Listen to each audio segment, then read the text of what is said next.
a long flexible spring which can be compressed or extended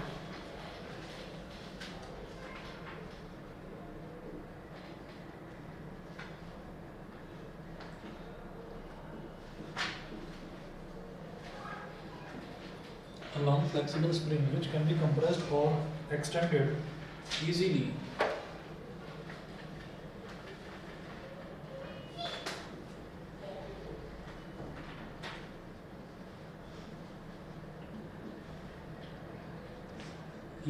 is called a slinky.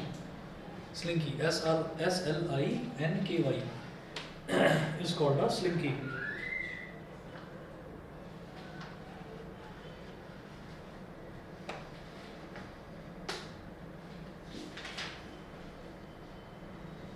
Next one लिखिएगा the waves which travel along a spring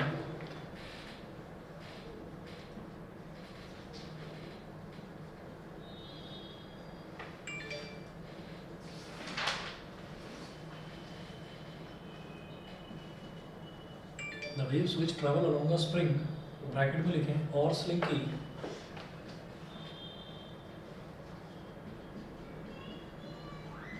the waves which travel along a spring or slinky when it is pushed and pulled at one end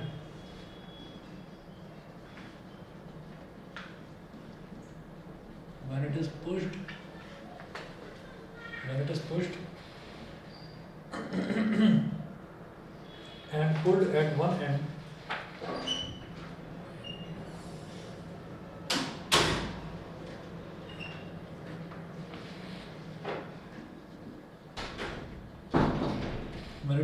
and pulled at one end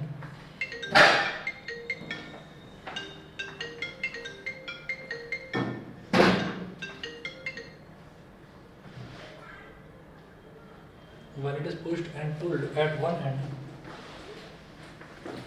are longitudinal waves.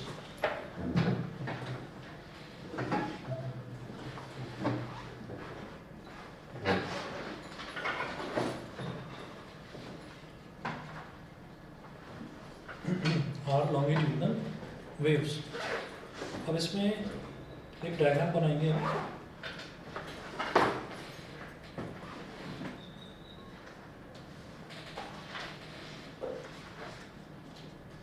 ये कोई एक ना fixed and है, wall समझ लो कुछ भी, और यहाँ पर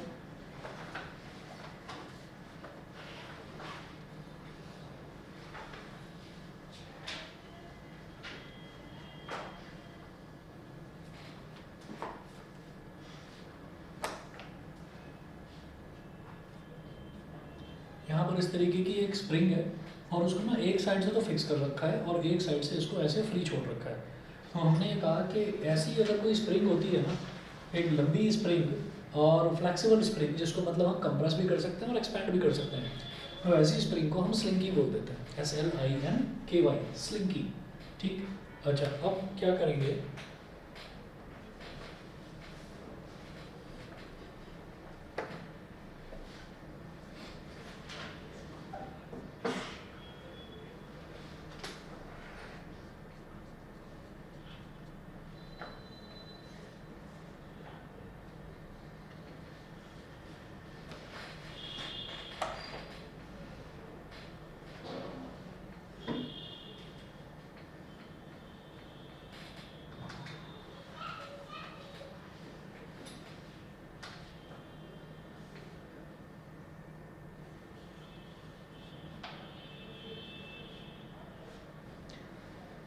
ऐसे बना लिया हमने इसको।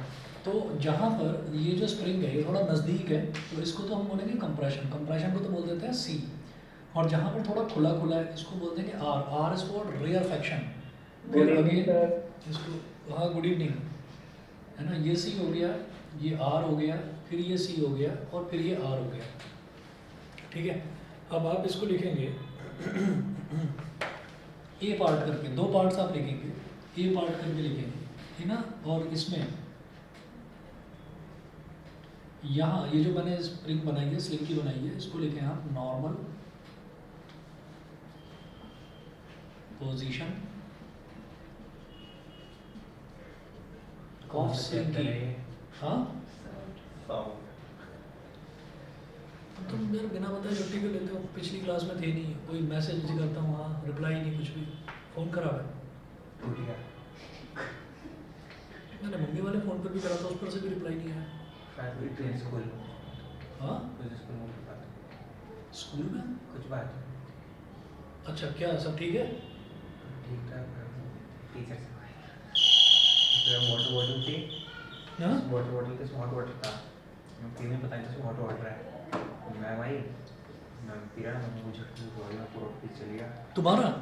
अरे और मैं वो दोस्त बैठ के हमारी रोटी गुस्से में उस टाइम पे कोई तो वो नहीं किया था। अच्छा तो उसमें हाँ जी नहीं अच्छी है क्या हाँ जी, एक मिनट का गर्म पानी हॉट वाटर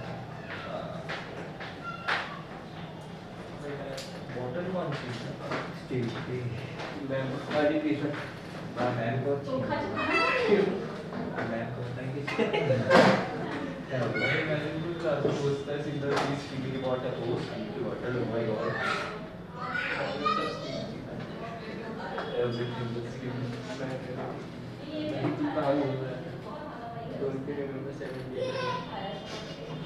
क्या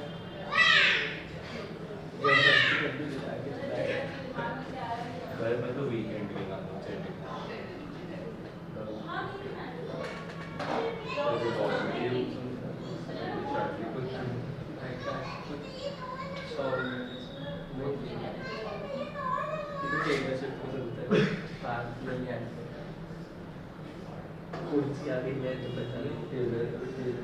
फॉलो करने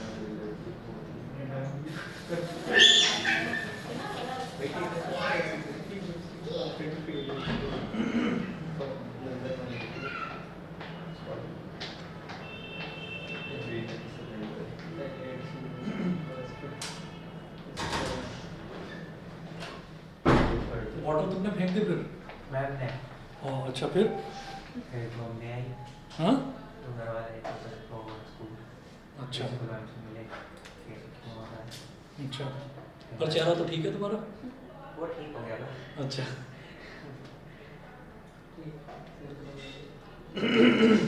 चलो ठीक है। तो ये काम कब हुआ? सैटरडे तो कल था, परसों फ्राइडे को। सर हाँ जी बोलिए। सर एक क्वेश्चन था। बोलिए। Inter particle distance between lithium and hydrogen in LIS is 1.596 angstrom. Observe dipole movement. Question भेज दो मेरे को, सुनो क्वेश्चन भेज दो, मैं देखकर बताता हूँ। हाँ अब यहाँ पर इसको तो मैंने बोल दिया normal position of slinky. Slinky क्या होता है? स्प्रिंग को ही, एक लॉन्ग फ्लेक्सिबल स्प्रिंग को ही हम स्लिंकी बोल देते हैं। उसके बाद यहाँ पर आप लिखें longitudinal waves in a slinky.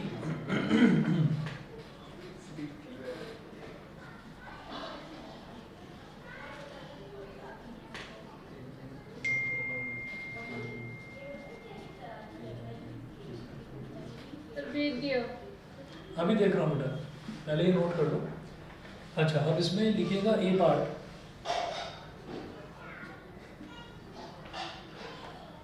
दो चीजें नोट करवाऊंगा, नोट कीजिएगा। इन अ स्प्रिंग का compression is that part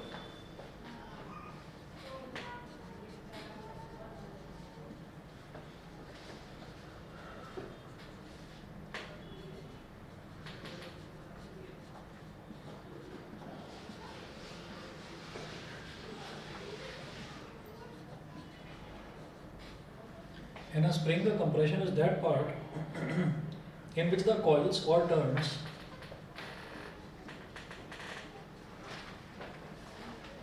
in which the coil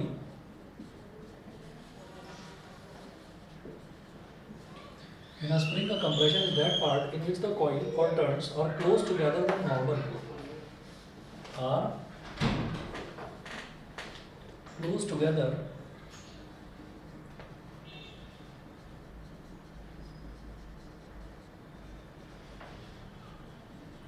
close together than normal, full stop.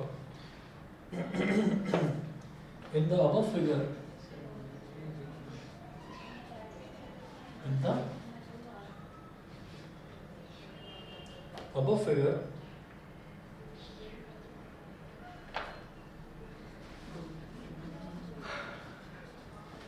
above figure, comma,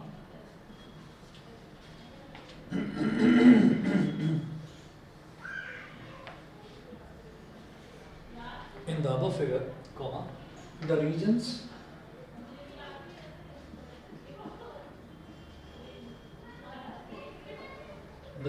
marked C, in the above figure, the regions marked C are compressions. The regions marked C are compressions.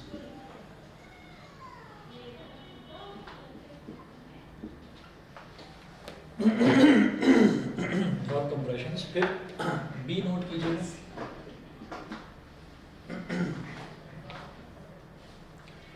In a spring, a rarefaction is that part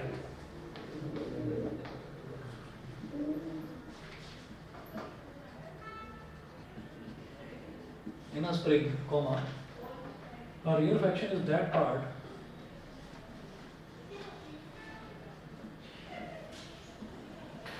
rarefaction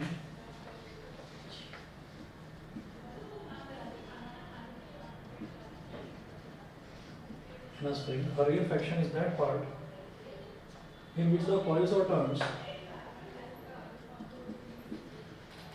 in which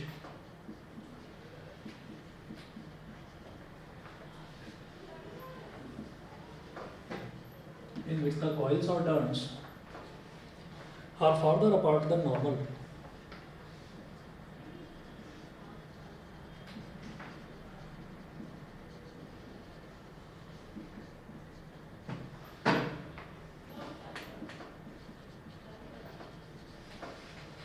Are farther apart than normal, full stop.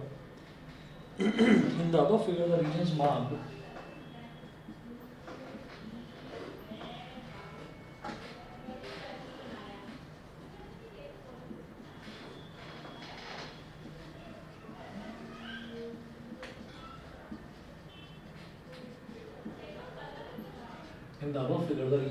capital R are rarefactions.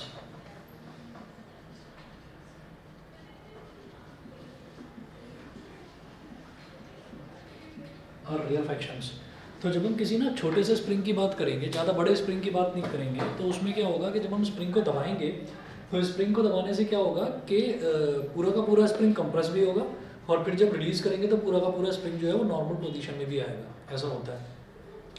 जब हम किसी लंबे spring की बात करते हैं तो लंबे स्प्रिंग पर आपने एक तरफ से फोर्स लगाया. अब वो जो फोर्स है, जिस तरफ आपने फोर्स लगाया है उस तरफ वो स्प्रिंग थोड़ी देर के लिए दबेगा. ठीक है, तो जो पोर्शन उसका दबेगा उसको हम बोलेंगे कंप्रेशन. फिर क्या होगा कि फिर वो उस कंप्रेशन को आगे फॉरवर्ड करेगा और खुद एक्सपैंड हो जाएगा. और जैसे ही वो उस कंप्रेशन को आगे फॉरवर्ड करेगा वो पोर्शन कहलाएगा कंप्रेशन. फिर आगे वाला पोर्शन को तब उससे पहले आगे वाला पोर्शन जो है वो खुला खुला रहेगा तो उसको रेयरफैक्शन बोलेंगे.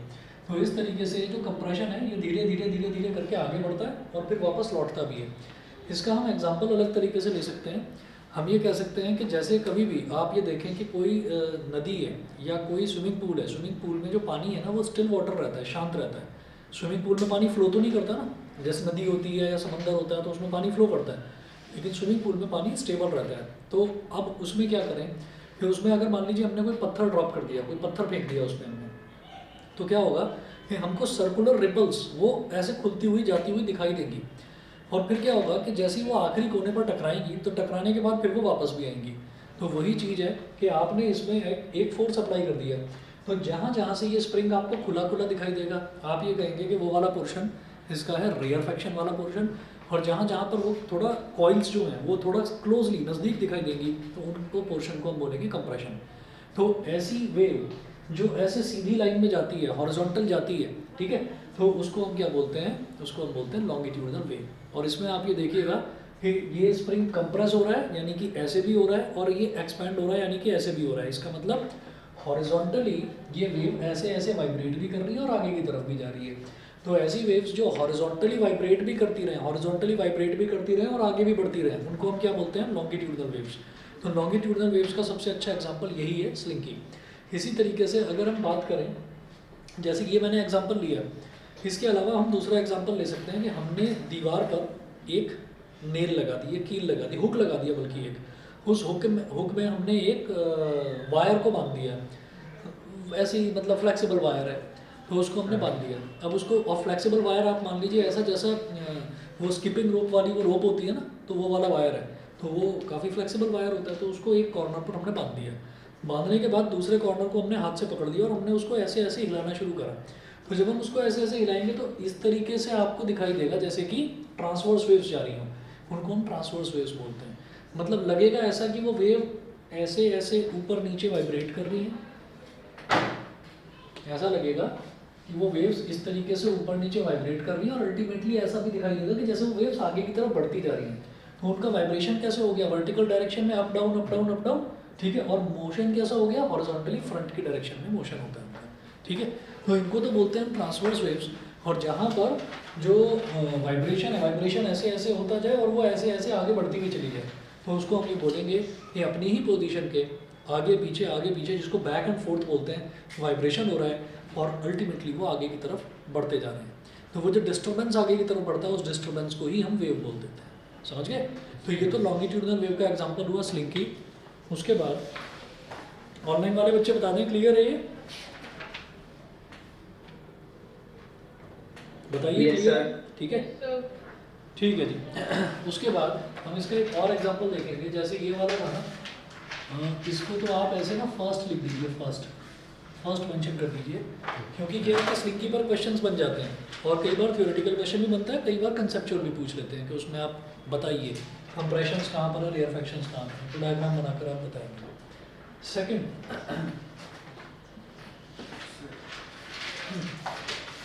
कुछ पूछ रहे हैं? नहीं। सेकंड में देखिएगा, सेकंड में है the sound waves in an air, sound waves in air are longitudinal waves.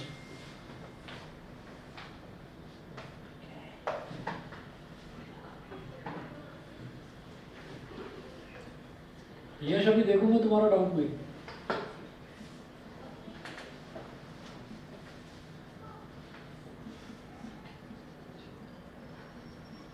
yes, sir. Okay,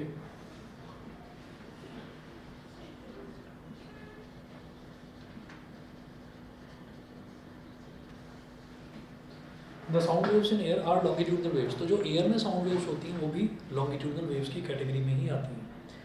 और इसमें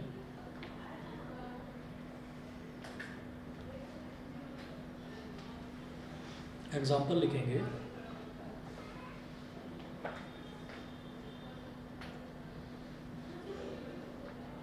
example the waves produced in air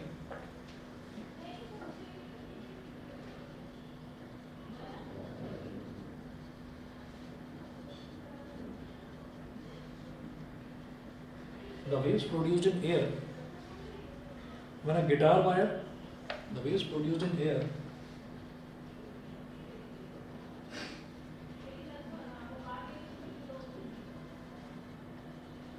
the waves produced in air when a guitar wire, bracket में लिखिएगा sitar wire,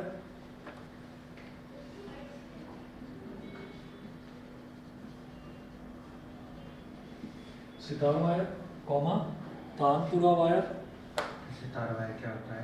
बता रहा हूँ, instrument होता है ऐसे साथ, तानपुरा वायर इंस्ट्रूमेंट होता है ऐसे साथ। और वायलिन वायर।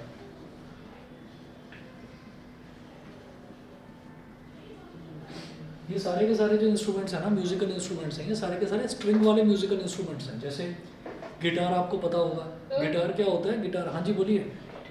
स्प्रिंग यूज सकते हैं इसमें एग्जांपल में? नहीं, इसमें स्प्रिंग नहीं होगा, इसमें स्प्रिंग नहीं होगा, क्योंकि स्प्रिंग जो है ना, स्प्रिंग अपने आप में ही कंप्रेशन और रेयरफैक्शन दिखाने लगता है। और यहाँ पर हम क्या करेंगे, यहाँ पर बिना स्प्रिंग वाला, मतलब सीधे सीधे आपको मेटेलिक वायर्स लेने, समझ गए।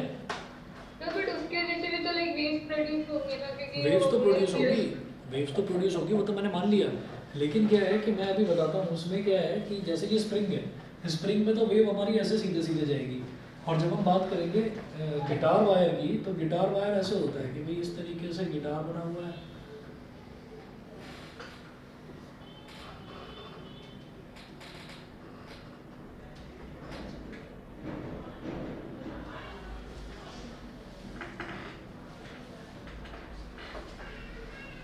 यहाँ पर ऐसी वायर्स आ रही हैं,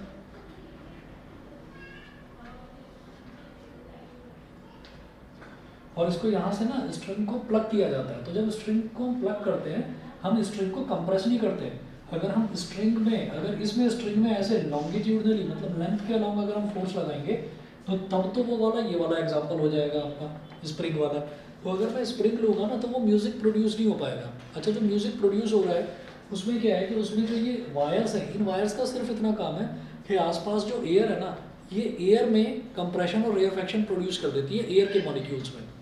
तो इसीलिए मैं एक अलग एग्जांपल के तौर पर ले रहा हूँ। यहाँ पर जो एग्जांपल था, जो स्लिंकी का एग्जांपल था, स्लिंकी में ये था कि हमने स्लिंकी में ही फोर्स लगाया और स्लिंकी में ही हमने देखा कि किधर कंप्रेशन है और किधर रेयरफेक्शन है। लेकिन जब गिटार की बात करते हैं तो हम गिटार का वायर प्लग करते हैं और गिटार जो है वो आसपास जो एयर मॉलिक्यूल्स है ना उनको फोर्स करता है, और वो एयर मॉलिक्यूल्स आपस में ऐसे आगे पीछे बैक एंड फोर्थ वाइब्रेट करते हैं और अल्टीमेटली आगे चलते हुए चले जाते हैं।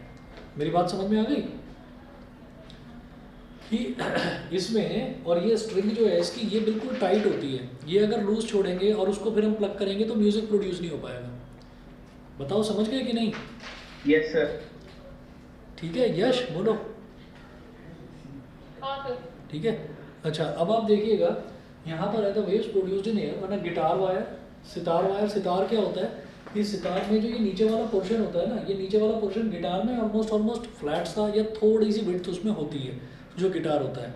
और जहाँ सितार की बात करते हैं तो सितार में वो काफ़ी बड़ा होता है, वो है मतलब स्फेरिकल शेप का होता है तो उसको आप गले में टांग कर सितार को नहीं बजा सकते, वो हैवी इतना होता है कि उसको रखना पड़ता है, समझ गए?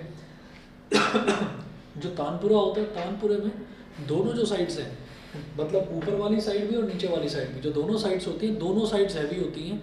और जो पर्सन बैठता है उसको बजाने के लिए, वो क्या करता है कि वो दोनों साइड्स के बीच में एक पाइप होता है और बीच में जगह होती है, तो वो बैठकर और अपने लैप के दोनों तरफ उसको लटका देता है इस तरीके से, और फिर उसको मतलब बैठकर इस तरीके से प्ले करता है। तो वायर्स ही होते हैं, वायर्स को ही प्ले करना होता है। ये तानपुरा हो गया। और वायलिन जो है वो बहुत लाइट और बहुत छोटा होता है, वो कंधे पर रखकर बजाया जाता है, ठीक है ना? तो होते ये सारे इंस्ट्रूमेंट्स वो हैं जिनमें वायर होती है, सीधी सीधी वायर होती है, वायर को प्लग करके ही ये बजाया जाता है। तो अब इसमें होता क्या है कि जब आप वायर को प्लग कर रहे हैं, या आप ऐसे ही सोचो कि अगर कभी गिटार देखा हो तो गिटार के वायर को धीरे धीरे ऐसे ऐसे करके प्लग करो और उसके पास अपना ना कान लेकर जाओ, तो आपको कुछ ऐसा एहसास होगा जैसे हल्की हल्की सी ना कुछ एयर आपके कान के पास से गुजर रही है। तो होता क्या है कि वो जो वायर्स हैं, वो वायर्स बहुत टाइट होते हैं, बहुत टाइटली उनको बांधा जाता है, और फिर जब उसको धीरे धीरे आप प्लग करते हैं ना, तो प्लग करने की वजह से आसपास की जो एयर है उसमें वाइब्रेशंस प्रोड्यूस होती हैं, और उस वाइब्रेशन की वजह से ही हमको साउंड सुनाई देती है, ऐसा होता है। तो आप देखिएगा, इसमें नोट करें,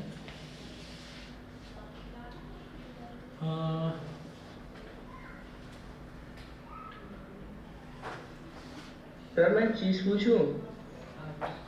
हाँ सर तो फिर इस चैप्टर में हम क्या बाकी इंस्ट्रूमेंट्स का भी पढ़ेंगे क्या, कि जैसे नहीं नहीं, इनका भी मैं एक एग्जांपल ही दे रहा हूँ, बहुत ज़्यादा डिटेल में नहीं है, इनका सिर्फ हम एग्जांपल ले रहे हैं।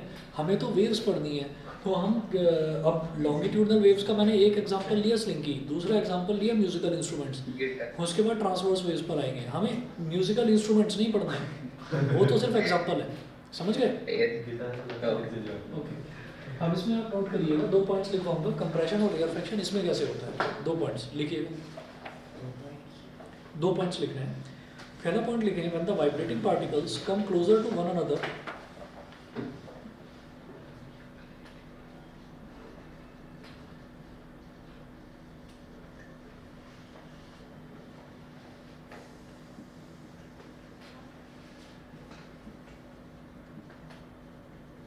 the vibrating particles come closer to one another,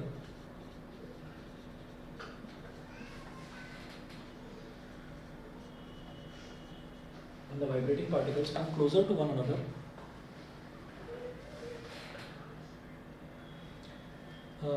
then they normally are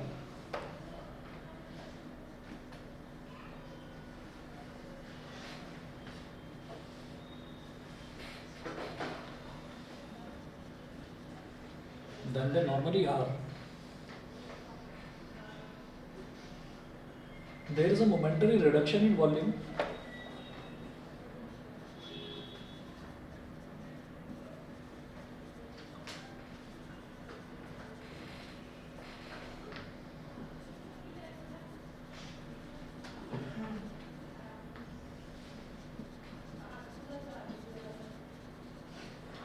there is a momentary reduction in volume and a compression is formed.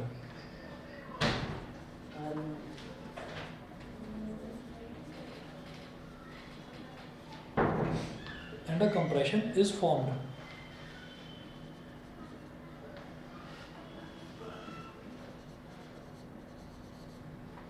And a compression is formed. उसके बाद next point, when the vibrating particles move farther apart from one another,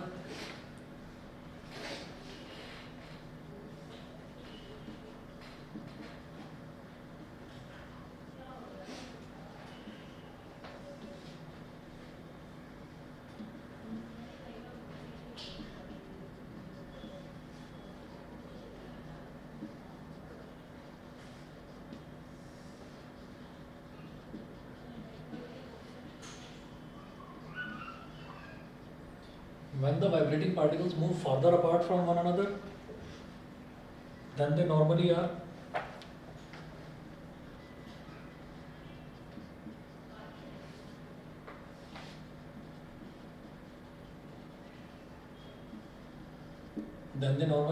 comma, then there is a momentary increase in volume.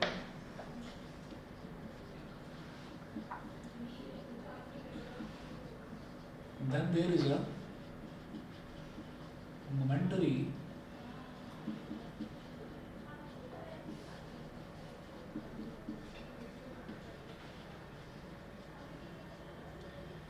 a momentary increase in volume and a rarefaction is formed. And a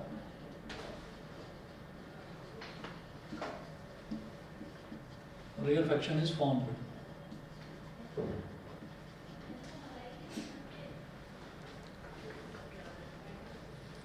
अब यहाँ जो vibrating particles हैं वो air के particles हैं। क्यों? क्योंकि हम जब इसको स्ट्रिंग को या किसी को भी गिटार को जब हम प्लग करते हैं, इनके वायर्स को प्लग करते हैं, तो इनके आसपास के जो एयर के मॉलिक्यूल्स हैं वो वाइब्रेट करने लगते हैं। वो वाइब्रेट करके ट्रैवल करते हैं, ट्रैवल करके हमारे कानों तक पहुँचते हैं, तो हमको उसकी आवाज़ सुनाई देती है।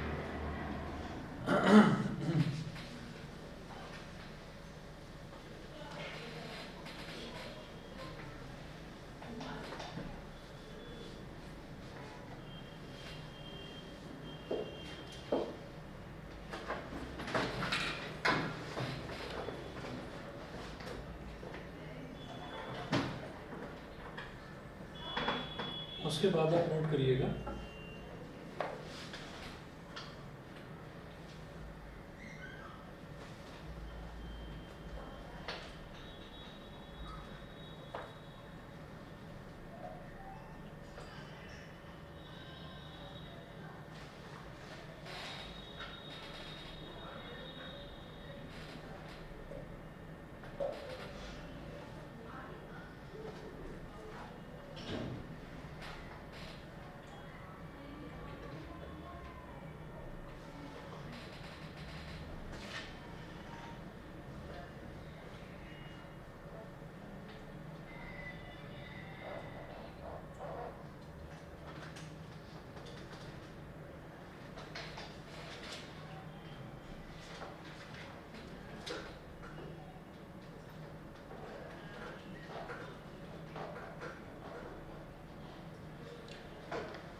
तो क्या होता है कि आप ये देखिए कि यहाँ पर क्या है, यहाँ पर एयर के पार्टिकल्स काफ़ी नज़दीक हैं।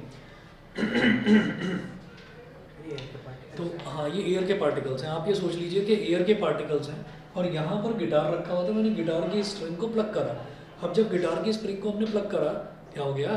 स्ट्रिंग ऊपर चढ़ गई, हाथ में निकल गई। अच्छा, तो फिर उसको ऐसे रख दो, बस थोड़ी देर में हो जाएगा। नहीं ठीक ऐसे जल्दी हो जाता है गोल गोल हुआ दीदी यही करते हैं।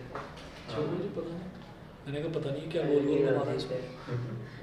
हो गया तो चलिए, अब यहाँ पर क्या है कि आसपास जो एयर के पार्टिकल्स हैं वो कभी नज़दीक आ सकते हैं, कभी दूर आ सकते हैं। तो अगर वो एयर के पार्टिकल्स नज़दीक हैं तो there is a momentary reduction in volume. जब एयर के पार्टिकल्स नज़दीक आ जाते हैं तो उसको हम बोलते हैं कि कंप्रेशन बन गया। कंप्रेशन नज़दीक आ गया तो कंप्रेशन बन गया। जैसे यहाँ पर स्लिप की में था कि जब जो इसके लूप्स हैं जब वो नज़दीक आ गए स्प्रिंग के, तो मैं कहूँगा कंप्रेशन है। जब वो दूर दूर फैल गए तो हम बोलेंगे रेयरफेक्शन। ऐसे एयर के पार्टिकल्स अगर नज़दीक है तो हम उसको बोलेंगे कंप्रेशन है, और एयर के पार्टिकल्स अगर दूर दूर है तो हम बोलेंगे रेयरफेक्शन है। जब एयर के पार्टिकल्स नज़दीक हैं तो वॉल्यूम थोड़ी कम हो जाती है। भाई जब गिटार बजता है तो उसकी वॉल्यूम कम वाली कब आएगी, जब मैं बोलूँगा कंप्रेशन होगा। जब ज़्यादा वाली वॉल्यूम कब आएगी, जब मैं बोलूँगा कि रेयरफेक्शन होगा।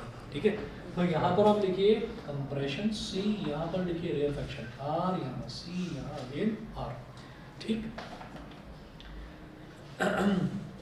उसके बाद नोट कीजिएगा ट्रांसवर्स वेव्स, ये मिटा रहा हूँ मैं।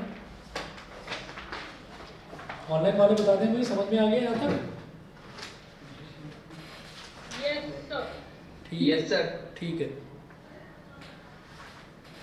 सर तुम्हारे डाउट हो गए। देख रहा हूँ, अभी भी देख रहा हूँ। अच्छा, ठीक है।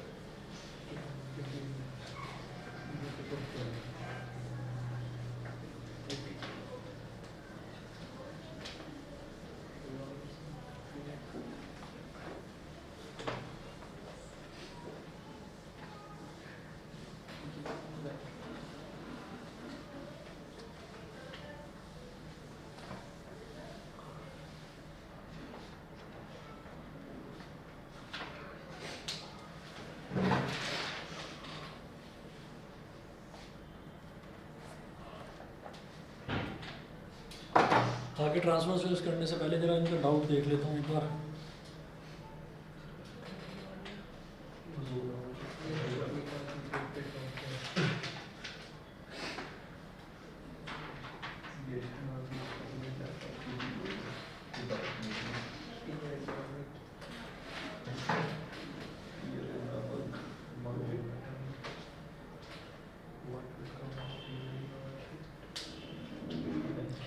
हाँ, इसमें कौन सा क्वेश्चन है बताना?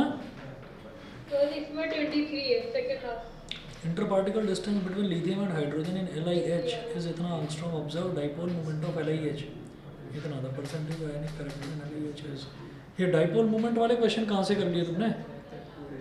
सर वो पता नहीं, वो टेस्ट दिया था, मैं कुछ समझ नहीं चलो, पाई। तो फिर मैं अलग से बताऊंगा ये, क्योंकि बाकी किसी बच्चों को पता ही नहीं है ये डाइपोल मोमेंट क्या है। तो मैं एक बार, उनको खुद नहीं आता, पता नहीं कहाँ से आता। कोई बात नहीं, मैं कॉन्सेप्ट इसका जो है ढंग से समझा दूंगा, अलग से बता दूंगा। ठीक है सर। ठीक है,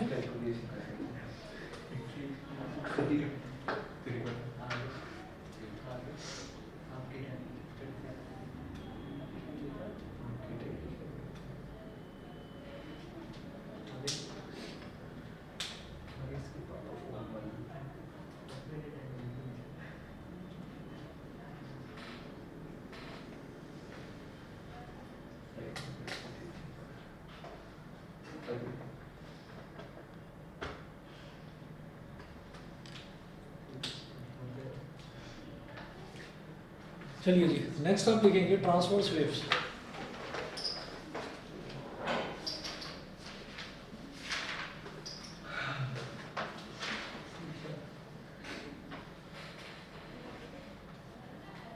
ट्रांसवर्स वेव्स इसमें लिखिएगा a wave in which the particles of the medium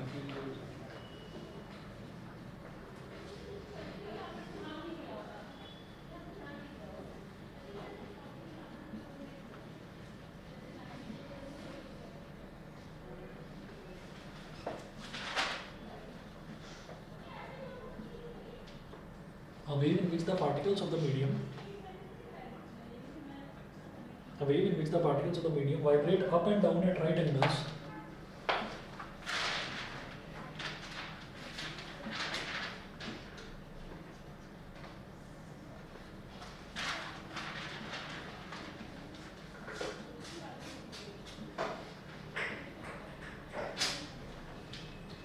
wave in which the particles of the medium vibrate up and down at right angles to the direction in which the wave is moving.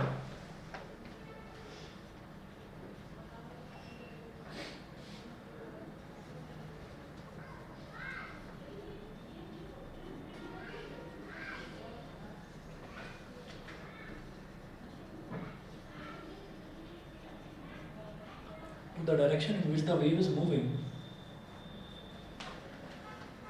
In which the wave is moving is called a transverse wave.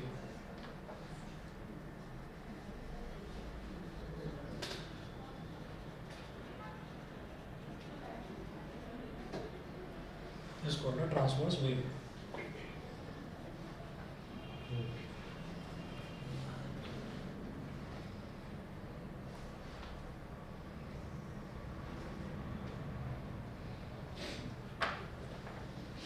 ऐसे diagram बनाएंगे।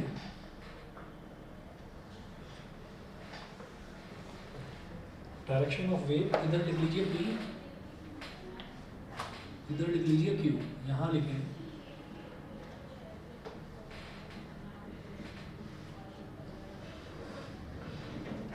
Direction of wave. Direction of wave ये होगी ऐसे, और फिर लिखें direction of vibration of particles ऐसे।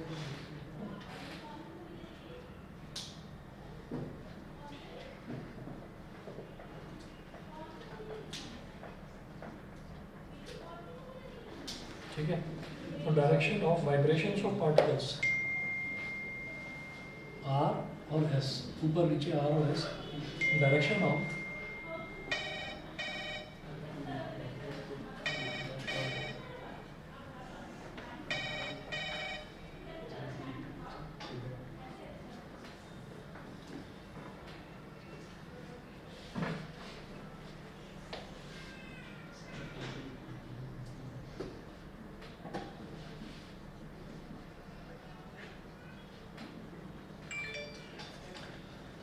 Direction of vibration of particles.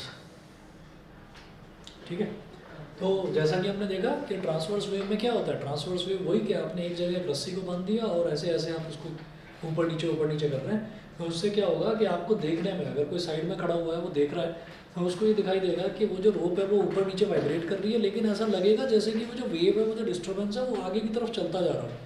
ठीक है, इस तरीके से होता है। तो यहाँ पर एक इसका डायग्राम भी बना लेना, और यहाँ लिखिएगा ट्रांसवर्स वेव्स। एक पॉइंट और लिखेंगे, transverse waves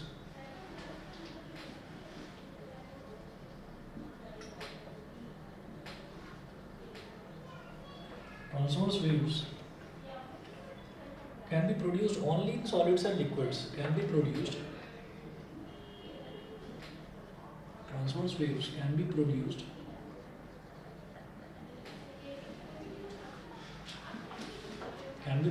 only in,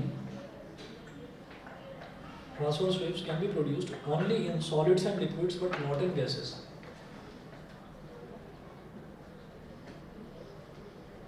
Only in solids and liquids,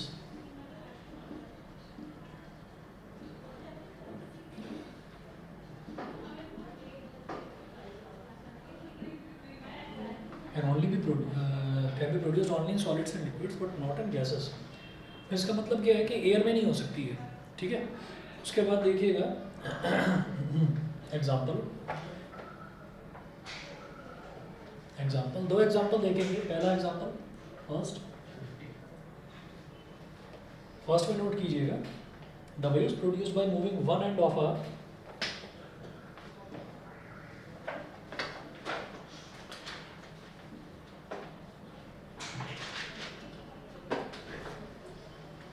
the waves produced by moving one end of a long spring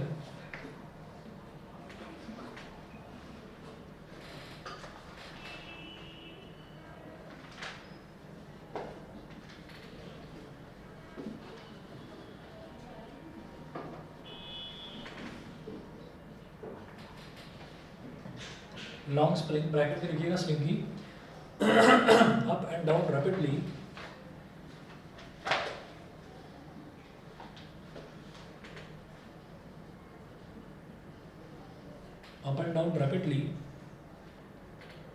whose other end is fixed, are transverse waves.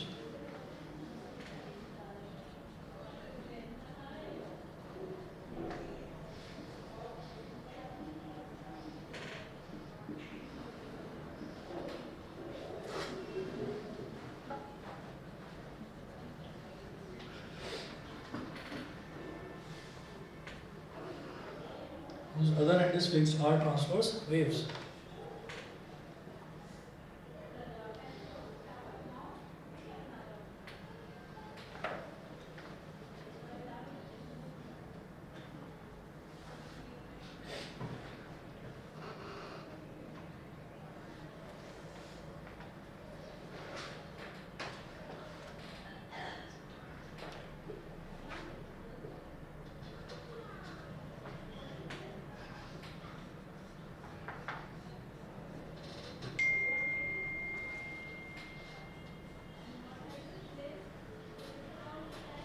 इस तरीके से आप ये समझिएगा कि ये लंबी सी स्प्रिंग है और उस लंबी सी स्प्रिंग को आपने ऐसे ऐसे करके हिलाया, तो वो स्प्रिंग क्यों ले रहे हैं? हम नॉर्मल स्ट्रिंग भी ले सकते थे, नॉर्मल कोई हम वायर भी ले सकते थे। हम वो इस वजह से ले रहे हैं क्योंकि स्प्रिंग के बारे में हमको ये पता है कि स्प्रिंग जो है ना वो फ्लेक्सिबल होती है। तो फ्लेक्सिबल है तो हम उसको कितना भी ऊपर नीचे वाइब्रेट कर सकते हैं। तो यहाँ पर जो इस तरीके का वाइब्रेशन होता है उसको हम बोल देते हैं ट्रांसवर्स वेव्स। ठीक है, इसमें सेकंड लिखें, second example, the water waves और रिपल्स, द वाटर वेव्स और ripples.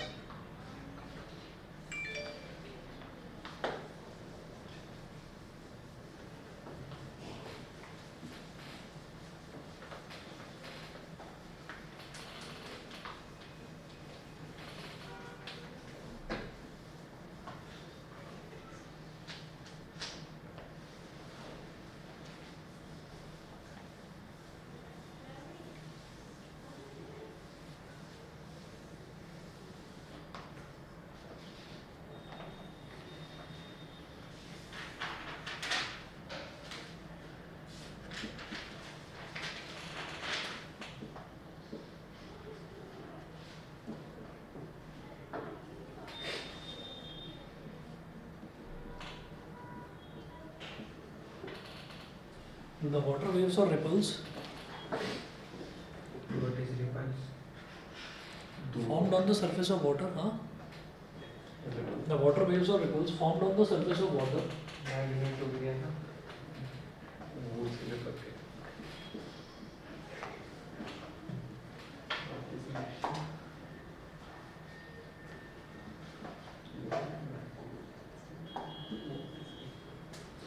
The water waves or ripples formed on the surface of water in a pond are also transverse waves.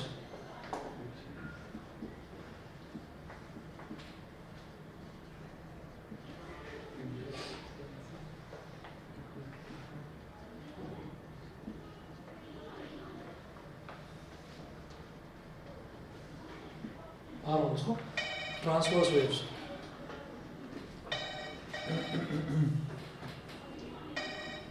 तो ये भी transverse waves होती हैं। अब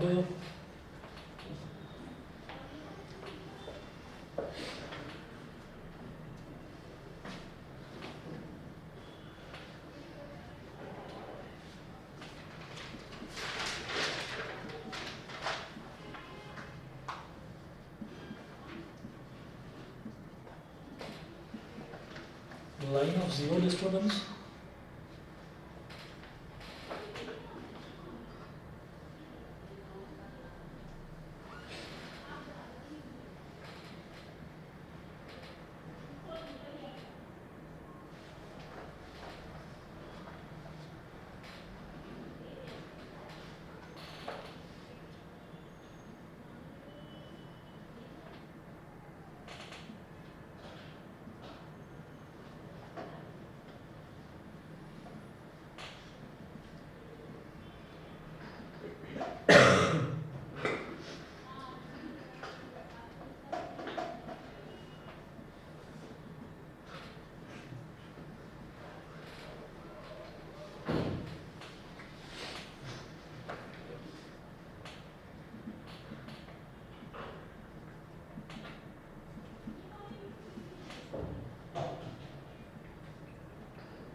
TROUGH, इसको trough बोलते हैं, और जो ऊपर वाला पोर्शन है इसको बोलते हैं क्रेस्ट।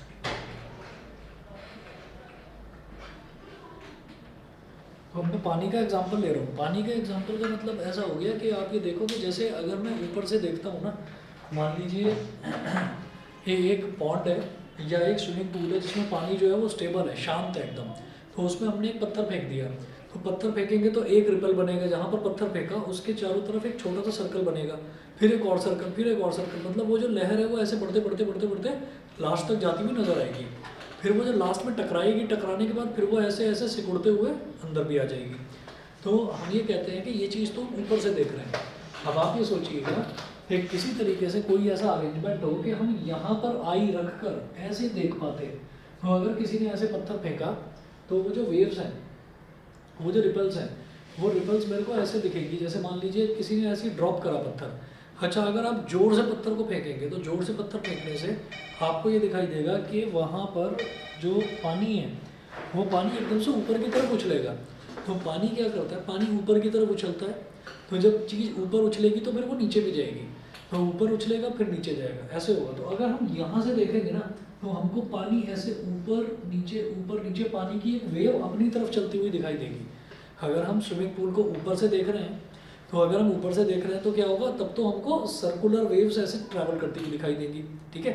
अच्छा, और अगर हम साइड में बिल्कुल जैसे ये पानी का लेवल है और हम यहाँ पर अपनी आँख लगाकर ऐसे देखते हैं, तो हमको इधर से वो पानी की वेव्स ऊपर नीचे ट्रांसवर्स वेव्स चलती हुई ऐसा लगेगा जैसे हमारी तरफ आ रही है, और फिर ऐसा लगेगा कि आकर टकराएगी, है ना। वो टकराएगी सरफेस से, वाटर के सरफेस से, जो कंटेनर है या जो वॉल्स हैं उसकी स्विमिंग पूल की, उसके सरफेस से टकराएगी, और टकराने के बाद फिर वो वापस चली जाएगी। फिर हमें लगेगा कि जैसे ऐसे ऐसे ट्रैवल करती हुई दूर जा रही है। तो ये एक एग्जांपल हो गया ट्रांसवर्स वेव का। तो दो एग्जांपल याद रखिए, ट्रांसवर्स। अच्छा, ट्रांसवर्स वेव में कहीं पर भी ऐसा नहीं होता कि पार्टिकल्स नज़दीक आ रहे हो या दूर जा रहे हो, पार्टिकल ऊपर और नीचे वाइब्रेट करते हैं। तो जब पार्टिकल ऊपर जाएगा तो वो जो वेव मेरे को ऊपर जाती हुई दिखाई देगी, दैट इज कॉल्ड क्रेस्ट। जो नीचे जाती हुई दिखाई देगी, that is called trough. Crest और ट्रफ ये होता है। अब इन पर कुछ न्यूमेरिकल्स भी आते हैं वेवलेंथ वगैरह निकालने के, अगली क्लास में देखते हैं। ठीक है, आज इतना ही कर लीजिए।